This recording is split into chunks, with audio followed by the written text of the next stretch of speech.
আসসালামু আলাইকুম। রাতের শীর্ষ সংবাদে স্বাগত জানাচ্ছি আমি বিথি। ডিসেম্বরের মধ্যে নির্বাচনের সব প্রস্তুতি নিতে বলেছেন প্রধান উপদেষ্টা প্রেস সচিব। ফেনী কুমিল্লায় বন্যা পরিস্থিতির আরো অবনতির শঙ্কা। অতিবৃষ্টিতে সৃষ্ট জলাবদ্ধতা, নোয়াখালীর 1800 শিক্ষা প্রতিষ্ঠানের ক্লাস পরীক্ষা স্থগিত। গণহত্যায় আওয়ামী লীগেরও বিচার হওয়া উচিত, মির্জা ফখরুল। নিখোঁজ 200 জনের তালিকা গুম কমিশনে দিল ইউভিইডি। শেখ হাসিনার কল রেকর্ড ফাঁস, এটা ট্রেলার মাত্র, অনেক কিছু এখনো বাকি, চিফ প্রসিকিউটর। বাংলাদেশে দুর্নীতির শুনানিতে অংশ নিতে টিউলিপকে নির্দেশ, দ্য টেলিগ্রাফ। ফেনীর দুর্গত এলাকায় খাদ্য ও বিশুদ্ধ পানির সংকট। খুলনায় এনসিপির 2 গ্রুপের পৃথক সংবাদ সম্মেলন। এস আলমের 53 ব্যাংক হিসাব অবরুদ্ধের আদেশ। সাবেক ভূমিমন্ত্রী সাইফুজ্জামান ও পরিবারের 576 কোটি টাকা ফ্রিজ। ভারতে যুদ্ধবিমান বিধ্বস্ত, পাইলট সহ নিহত 2। বাংলাদেশি রোহিঙ্গা সন্দেহে ভারতে আটক 444 জন। শুনছিলেন সোহম, এবার বিস্তারিত। প্রধান উপদেষ্টা ডক্টর মোহাম্মদ ইউনূসের প্রেস সচিব শফিকুল আলম বলেছেন, আগামী ডিসেম্বরের মধ্যে ত্রয়োদশ জাতীয় সংসদ নির্বাচনের সব প্রস্তুতি সম্পন্ন করার নির্দেশনা দিয়েছে প্রধান উপদেষ্টা। বুধবার রাত 8টায় রাজধানী ফরেন সার্ভিস একাডেমিতে সংবাদ সম্মেলনে তিনি একথা বলেন। ত্রয়োদশ জাতীয় সংসদ নির্বাচন বিষয়ে হওয়া কিছু অগ্রগতি নিয়ে এই সংবাদ সম্মেলন ডাকা হয়েছে। শফিকুল আলম বলেন, ডিসেম্বরের মধ্যে আইন শৃঙ্খলা বাহিনীকে প্রস্তুতি নিতে বলা হয়েছে। নির্বাচনের সময় 8 লাখ সদস্য দায়িত্বে নিয়োজিত থাকেন। তাদের সবাইকে সুষ্ঠু নির্বাচন অনুষ্ঠানের বিষয়ে প্রশিক্ষিত করার জন্য বলা হয়েছে। ফেনীতে ভারী বৃষ্টিপাত ও ভারতের উজানের পানিতে পরশুরাম ও ফুলগাজী উপজেলায় বন্যা নিয়ন্ত্রণ বাঁধ ভেঙে প্লাবিত হচ্ছে নতুন নতুন এলাকা। 2 উপজেলার 20টি স্থানে ভাঙনে পানিবন্দী হয়ে পড়েছে হাজারো মানুষ। এতে খাদ্য ও বিশুদ্ধ পানির সংকট দেখা দিয়েছে। দুর্গতদের অভিযোগ, বাঁধ ভাঙার 24 ঘন্টা পার হলেও এখনো প্রশাসনের পক্ষ থেকে সহায়তা মেলেনি। অতিবৃষ্টিতে সৃষ্ট জলাবদ্ধতা ও সম্ভাব্য বন্যার আশঙ্কায় নোয়াখালীতে 1800 শিক্ষা প্রতিষ্ঠানে ক্লাস পরীক্ষা স্থগিত করা হয়েছে। বুধবার জেলা প্রশাসকের সম্মেলন কক্ষে জেলা দুর্যোগ ব্যবস্থাপনা কমিটির সভায় এই সিদ্ধান্ত নেওয়া হয়। জেলা প্রাথমিক শিক্ষা কর্মকর্তা ইশরাত নাসিমা হাবিব গণমাধ্যমকে বিষয়টি নিশ্চিত করেছেন। তিনি বলেন, বৃষ্টিতে জলাবদ্ধতা ও সম্ভাব্য বন্যার আশঙ্কায় শনিবার পর্যন্ত জেলার 1253টি প্রাথমিক বিদ্যালয়ে শ্রেণী কার্যক্রম স্থগিত করা হয়েছে। তবে মালামাল রক্ষণাবেক্ষণে শিক্ষকরা উপস্থিত থাকবেন। জেলা মাধ্যমিক শিক্ষা কর্মকর্তা নুরুদ্দিন মোহাম্মদ জাহাঙ্গীর গণমাধ্যমকে বলেন, বৃহস্পতিবার জেলার 5 শতাধিক মাধ্যমিক বিদ্যালয় ও মাদ্রাসার চলমান পরীক্ষা স্থগিত করা হয়েছে। জুলাই আন্দোলনে গণহত্যার জন্য শুধু শেখ হাসিনা নয়, দলীয়ভাবে আওয়ামী লীগের বিচার হওয়া উচিত বলে মন্তব্য করেছেন বিএনপির মহাসচিব মির্জা ফখরুল ইসলাম আলমগীর। বুধবার রাজধানীর আগারগাঁও নিউরো সায়েন্স হাসপাতালে চিকিৎসাধীন বিএনপি চেয়ারপারসনের উপদেষ্টা কাউন্সিলের সদস্য ডক্টর আব্দুল কুদ্দুসকে দেখতে গিয়ে সাংবাদিকদের কথা বলেন তিনি। ফখরুল বলেন, আওয়ামী লীগের নিপীড়ন, নির্যাতন, হত্যা, গুম খুনের সবচেয়ে বড় ভিকটিম আমাদের দল বিএনপি। গণহত্যার বিচারে উদাসীনতা রয়েছে অভিযোগ করে তিনি বলেন, দেশে হাজার মানুষ হত্যার দায় নিয়ে 11 মাস আগে ভারতে পালিয়ে যান জনরোষে পদচ্যুত স্বৈরশাসক শেখ হাসিনা। এত দীর্ঘ সময় পরও শেখ হাসিনা ও তার দলের বিচার না হওয়া দুঃখজনক।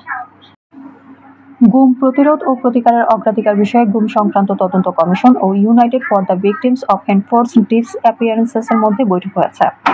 এ সময় কমিশনের কাছে গুম থেকে ফেরত না আসা 200 জনের একটি তালিকা দিয়েছে ইউভিইডি। বুধবার রাজধানী গুলশানে কমিশনের কার্যালয়ে সংগঠনটির মুখ্য আহ্বায়ক এবং সাবেক রাষ্ট্রদূত ও সচিব মারুফ জামানের নেতৃত্বে 4 সদস্যের প্রতিনিধি দলের সঙ্গে অনুষ্ঠিত বৈঠকে তালিকাটি হস্তান্তর করা হয়। প্রধান উপদেষ্টার সঙ্গে ভুটানের নবনিযুক্ত রাষ্ট্রদূতের সাক্ষাৎ, গুম সংক্রান্ত তদন্ত কমিশনের সভাপতি বিচারপতি মইনুল ইসলাম চৌধুরী ইউভিইডি প্রতিনিধি দলের সদস্যদের স্বাগত জানান এবং কমিশনের কার্যক্রমের অগ্রগতি সম্পর্কে অবহিত করেন। বৈঠকে সংগঠনের পক্ষ থেকে গুম সংক্রান্ত তদন্ত কমিশনের কাছে গুম থেকে ফেরত না আসা 200 ব্যক্তির একটি তালিকা দেওয়া হয়। এর পাশাপাশি তাদের বর্তমান অবস্থা শনাক্তে কমিশনের সহযোগিতা চাওয়া হয়। জুলাই আন্দোলনের সময় ছাত্রদের ওপর সাবেক প্রধানমন্ত্রী শেখ হাসিনা গুলি চালানোর নির্দেশ দিয়েছিলেন। সম্প্রতি এমন নির্দেশনার একটি অডিও কল যাচাই করে বিষয়টি প্রকাশ্যে আনে ব্রিটিশ গণমাধ্যম বিবিসি। বিবিসির ওই প্রতিবেদনের বিষয়ে মন্তব্য করতে গিয়ে আন্তর্জাতিক অপরাধ ট্রাইব্যুনালের চিফ প্রসিকিউটর তাজুল ইসলাম জানিয়েছেন, কল রেকর্ডটি বিবিসি উদ্ধার করেনি, করেছে আন্তর্জাতিক অপরাধ ট্রাইব্যুনালের বিশেষ তদন্তকারী কর্মকর্তা। বুধবার নিজের ভেরিফাইড ফেসবুক প্রোফাইল থেকে এক পোস্টে তাজুল ইসলাম এমন দাবি করেন। পোস্টে তিনি লিখেছেন, মন্তব্য নিষ্প্রয়োজন, নিজের চোখেই দেখে নিন। তবে এই কল রেকর্ডটি বিবিসি উদ্ধার করেনি, করেছে আন্তর্জাতিক অপরাধ ট্রাইব্যুনালের বিশেষ তদন্তকারী কর্মকর্তা। এটা ট্রেলার মাত্র, অনেক কিছু এখনো বাকি, অপেক্ষায় থাকুন।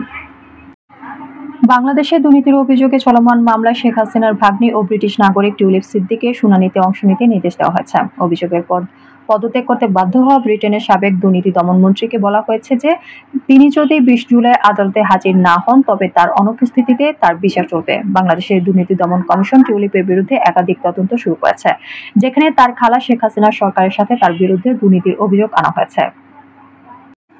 ভারতের ত্রিপুরা রাজ্যের রাডার এবং জাপানের ভূ উপগ্রহ কেন্দ্রের তথ্য বিশ্লেষণ করে বুধবার বিকেল থেকে বৃহস্পতিবার সকাল পর্যন্ত চট্টগ্রাম ও বরিশাল বিভাগের জেলাগুলোর ওপরে মাঝারি থেকে অতি ভারী বৃষ্টি হতে পারে বলে জানিয়েছেন কানাডার সাসকাচুয়ান বিশ্ববিদ্যালয়ের আবহাওয়া ও জলবায়ু গবেষক মোস্তফা কামাল পলাশ। এই অবস্থায় রাতে কুমিল্লা এবং ফেনীর বিভিন্ন নদ নদীর পানি বেড়ে বন্যা পরিস্থিতির অবনতি ঘটার শঙ্কা রয়েছে বলে জানিয়েছেন এই আবহাওয়াবিদ।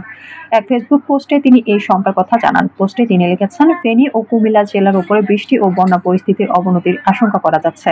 ইতিমধ্যে ফেনীর মুহুরী এবং চট্টগ্রামের হালদা নদীর পানি বিপদসীমার উপর দিয়ে প্রবাহিত হওয়া শুরু করেছে।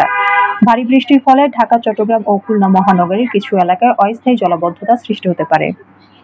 দেশজুড়ে জুলাই পদযাত্রার অংশ হিসেবে আগামী শুক্রবার খুলনা যাচ্ছেন জাতীয় নাগরিক পার্টির কেন্দ্রীয় নেতারা। ওই দিন বিকেল 5টায় নগরীর শিবাড়ী মোড় ও সন্ধ্যা 7টায় খালিশপুর পিপলস গোল চত্বরে পথসভা করবেন তারা। পদযাত্রার এই কর্মসূচি সফল করার লক্ষ্যে খুলনা প্রেস ক্লাবে 1 ঘণ্টার ব্যবধানে এনসিপির খুলনার 2 গ্রুপ পৃথক সংবাদ সম্মেলন করেছে। 113,9,82,868 টাকা থাকা এসালাম গ্রুপের চেয়ারম্যান মোহাম্মদ সাইফুল আলম ও তার স্বার্থ সংশ্লিষ্ট সত্তা ও সত্তার সঙ্গে সংশ্লিষ্ট ব্যক্তিদের 53টি ব্যাংক হিসাব অবরোধের আদেশ দিয়েছেন আদালত। বুধবার ঢাকা মহানগর সিনিয়র বিশেষ জজ মোহাম্মদ জাকির হোসেন গালিব এই আদেশ দিয়েছেন। দুর্নীতি দমন কমিশনের উপপরিচালক তাহসিন মুনাবিল হক এসব ব্যাংকের হিসাব অবরোধের আবেদন করেন।